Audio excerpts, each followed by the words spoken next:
Mula sa pagbabanta at ugong-ugong noong kampanya ni US President Donald Trump na tataasan nito ang taripa sa Mexico, Canada at China, ay naisabatas na ang karagdagang buwis na ipapataw sa mga nasabing bansa.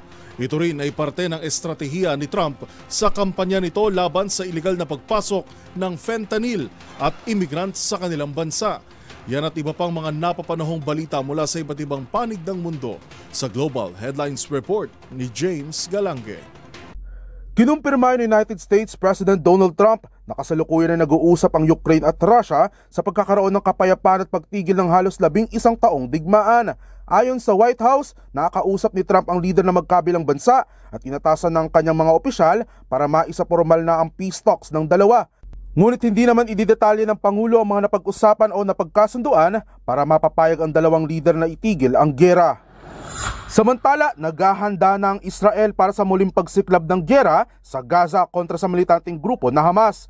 Yan ay matapos ipatawag ng Israel ang mga reservist para maghanda mula sa posibleng pagpapahinto ni United States President Donald Trump ng ceasefire deal sa Gaza. Giit ni Israeli Defense Minister Israel Katz, kung hindi palalayain ng Hamas sa mga hostage sa itinakdang oras, maaari nilang asahan ang digmaan.